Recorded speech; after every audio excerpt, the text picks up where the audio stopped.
प्रायोजक घरकुल मसाले, स्वाद आणि मायेचा खमंग मेळ. सैफ अली खान हल्ला प्रकरणी आरोपी पोलिसांच्या ताब्यात. संशयित आरोपी दीपक कनोजियाला छत्तीसगडमधून घेतलं ताब्यात. 2 दिवसानंतर आरोपी सापडला.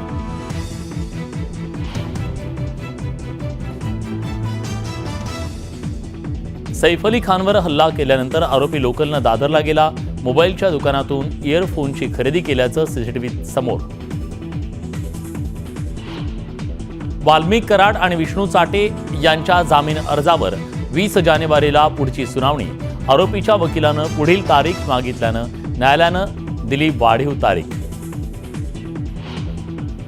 संतोष देशमुख हत्ये प्रकरणातील 6 आरोपींना 14 दिवसाची न्यायालयीन कोठडी.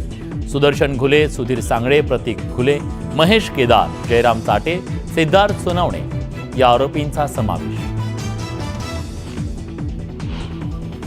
वाल्मिक कराडचे पुण्यात आणखी 2 फ्लॅट. हडपसरच्या अमेनोरा पार्कमध्ये कराडच्या पत्नीच्या नावे कोट्यवधींचे 2 फ्लॅट असल्याची माहिती.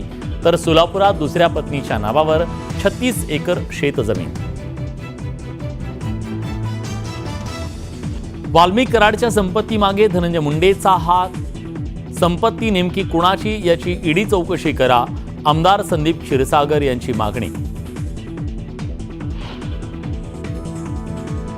बीडमध्ये सरपंच महिलेला खंडणीची मागणी करत दिली जिवे मारण्याची धमकी.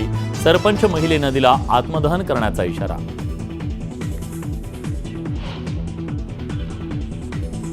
बीडच्या अंबाजोगाईतील गोळीबार प्रकरणी धक्कादायक खुलासा. गर्लफ्रेंडनं बोलणं बंद केल्यानं आरोपीनं केला गोळीबार.